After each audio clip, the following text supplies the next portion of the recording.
Bonjour mes amis, salam alaikum. اليوم nous sommes le 2 mars 2022 et عندكم une vidéo toujours sur les dernières nouvelles sur le front russe. Et je ne parle pas de la guerre entre la Russie et l'Ukraine. Moi, de toute façon, j'ai été dès le début favorable à l'attaque de Poutine sur l'Ukraine. Et il a agi en tant que nationaliste, et pour la sécurité de son pays. Ce n'est pas pour voler les richesses de l'Ukraine ou là pour prendre la place le président rigolo, Charles. Et Poutine avait depuis des années parlé de danger qui guette la Russie à partir de l'Ukraine, qui était courtisée par les Européens et surtout par le chef des Européens qui sont les USA. Les USA voulaient encercler la Russie. Ils arrivent par pays. Ils ont acheté tous les chefs, tous les présidents des pays slaves qui entourent la Russie, et il leur restait l'Ukraine qui était la plus proche, et ils ont tout fait et ils allaient réussir, puisqu'ils devaient faire adhérer l'Ukraine à l'OTAN. Et c'était sans compter sur la riposte de Poutine, qui avait averti en disant « Je ne veux pas que l'Ukraine adhère l'OTAN pour les considérations de sécurité. » Et l'Ukraine s'était engagée dans le traité de Minsk à ne pas adhérer à l'OTAN et à ramener les troupes de l'OTAN dans son pays. Mais le petit Charlot, président de l'Ukraine, a été encouragé, et tel baudruche s'est gonflé et il s'est attaqué à la Russie frontalement depuis près de 9 mois. Il a menacé, il a brandi l'arme, il a défié Poutine. Poutine a tenté de le dissuader, mais non, il ne veut pas. Et Poutine a pris la bonne décision pour permettre à son pays de ne pas être menacé par les troupes de l'OTAN. Et moi, Poutine a agi en tant que responsable, en tant que président responsable. C'est pas rigolo, Poutine. C'est un président responsable. Il ne parle pas beaucoup, il agit. En face de lui, donc on a l'Europe. L'Europe, nous le savons tous, qu'ils sont les vassaux, les pays d'Europe sont des vassaux de l'Amérique. Ils marchent, ils exécutent les instructions de l'Amérique. Et en même temps, ils se couvrent derrière l'Amérique en cas, je vous l'ironie du sort. Ils font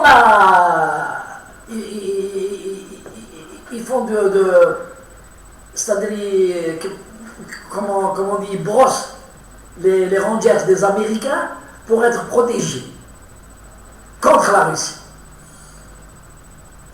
Mais la Russie n'a jamais eu l'intention de s'attaquer à l'Europe. Jamais. Elle n'a jamais eu l'intention.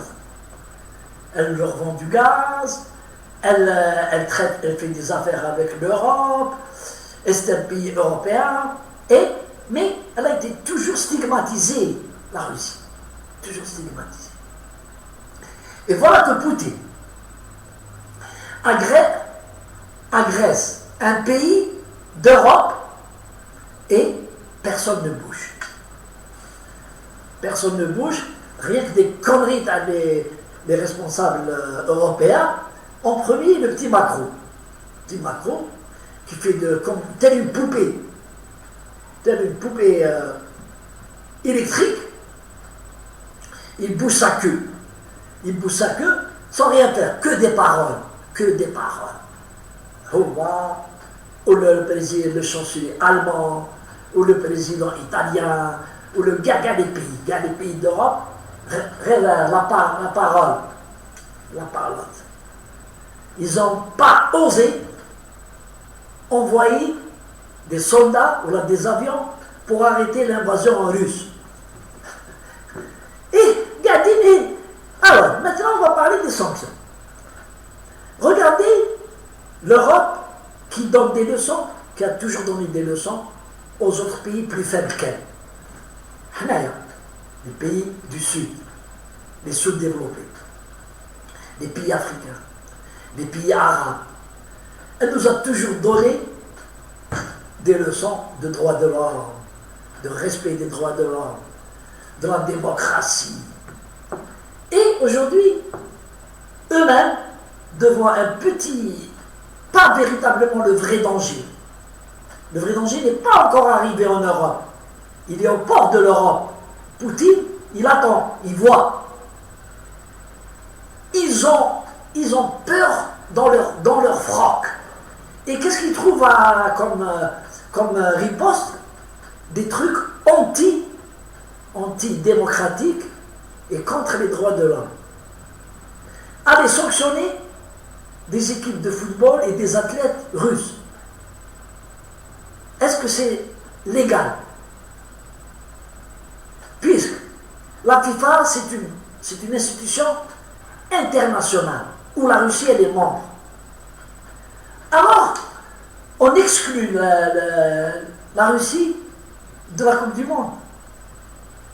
Est-ce que c'est normal de mêler le foot à la politique? Est-ce que c'est normal d'interdire à des athlètes russes de s'exprimer sur les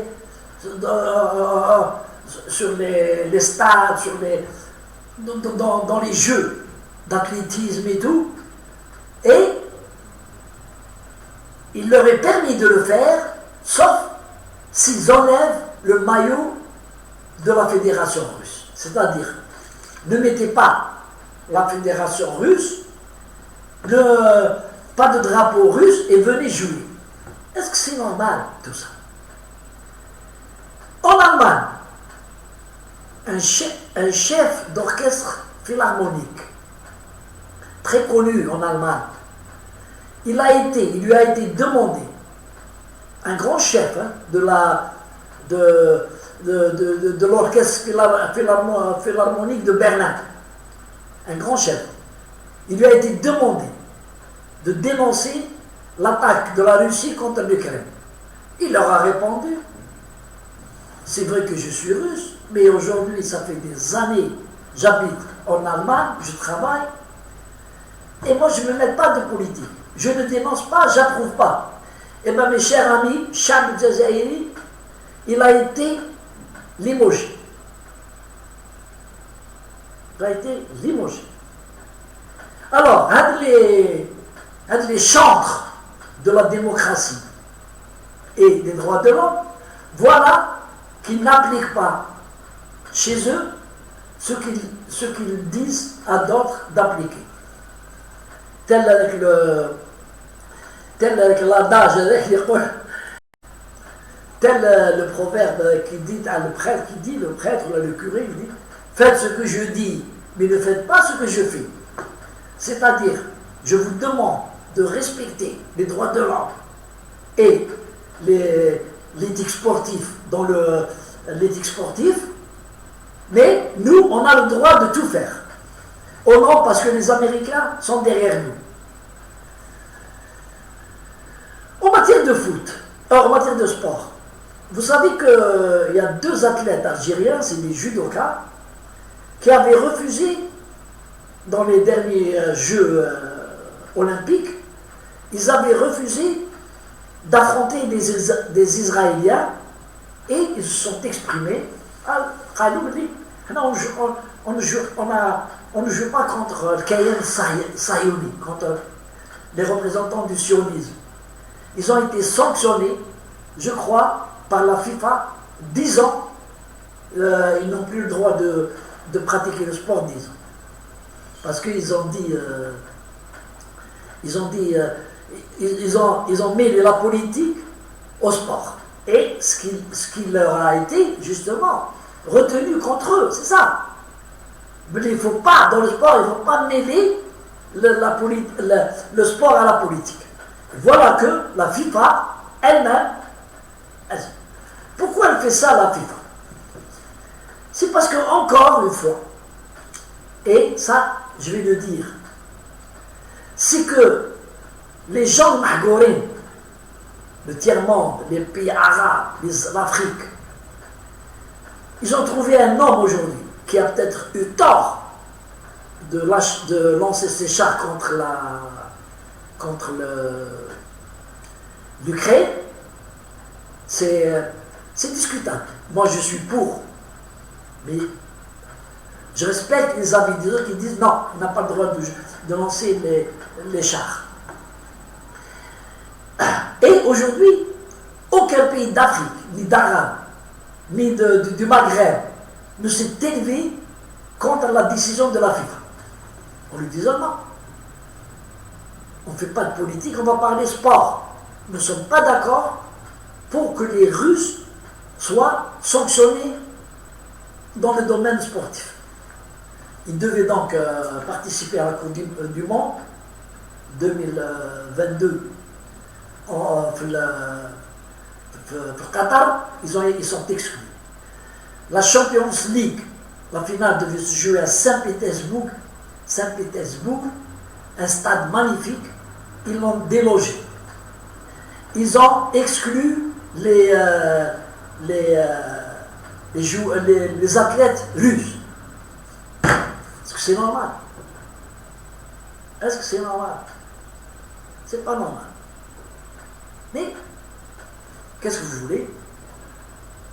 Il y a un homme qui a voulu défendre son pays, Rajab Had, qui m'a Boumedine, Allah yarhamou, كان عندنا Boumedine qui m'a Poutine. Boumedine aurait fait ça. Hein. Si Boumedine était vivant, il aurait fait ça. Quand on voulait toucher à l'Algérie, ma douche marche arrière. Et il l'a prouvé plusieurs fois. Donc, Poutine, il fait de race dans les pays du tiers-monde. Mais personne ne réagit. Personne ne réagit. Et la preuve, je vais vous donner la preuve. Je lisais dans le journal d'Agnon, les Africains, les Africains qui étaient en Ukraine, entre guillemets étudiants, alors qu'ils ne sont pas, c'est pas tous des étudiants, c'est des haragas, c'est des sans-papiers. Quand ils sont arrivés dans la frontière polonaise pour rentrer, ils ont été refoulés. Et l'Afrique, dans l'Afrique, je ne sais pas comment on l'appelle, l'Afrique, elle a dénoncé le racisme qui est fait aux Africains. Un communiqué qui n'a été lu par personne. Alors que la Pologne, elle a raison. Il ne faut pas qu'on profite d'une tragédie pour que les Haragas, qui n'ont pas pu jusqu'à aujourd'hui hydrolo, la Pologne ou en Europe, ils jouent. Les Africains. Ils n'ont ni passeport, ils sont ni étudiants ni rien du tout. S'ils étaient étudiants, qu'ils ont des attestations d'études. On leur a demandé, les autorités polonaises, alors, oui, que travail. Alors, tu restes en Ukraine. Alors, l'organisation africaine n'a rien un petit communiqué, elle dénonce le racisme africain.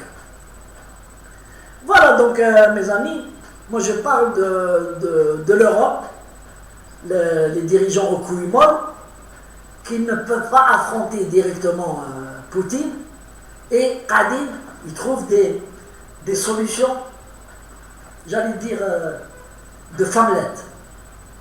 Parce qu'il y a des femmes qui sont plus courageuses que les dirigeants. De femmelettes. Kadine bien assis au chaud ici, à Paris, à Munich, à Londres, un peu partout, sous le poids des opinions et des propagandes pour s'attaquer à Poutine. Parce que, en fait, Poutine, c'est un ennemi de l'Occident. Oui, il ne l'a jamais caché. Et il y a les propagandes, la presse, y compris Israël, qui s'est mis dans le jeu. Tous, ils veulent influer sur leurs dirigeants pour ne pas lâcher l'Ukraine et se mettre en face de Poutine en pensant qu'ils allaient l'affaiblir par des sanctions économiques. Ils ne savent pas que la Russie c'est un très grand pays. Voilà, je vous donne un exemple simple. L'Algérie, qui n'a pas la force de la Russie, à l'époque avec le terrorisme, la France et les pays de l'Europe donnent un blocus sur la vente des armes. Qui tue qui? Qui tue qui? Et ils ont refusé de livrer des armes défensives à l'État algérien qui est resté 10 ans sous blocus. Pour vous dire que, blocus économique, et le peuple algérien s'en est tiré derrière son gouvernement. On a subi aussi des épreuves, des pénuries, des trucs, mais n'empêche qu'on n'a pas baissé le cac. Les Algériens qui nous roulent à l'époque, où l'on emmerde la France et qu'elles ne vont pas leur arme, nous nous défendrons à coups de bâton contre les terroristes islamistes. Donc, c'était pour dire, pour informer Metz, tu veux l'Europe, elle donne des leçons aux autres qu'elle ne respecte pas elle-même. Voilà, merci les amis. Allez, salam alaikum.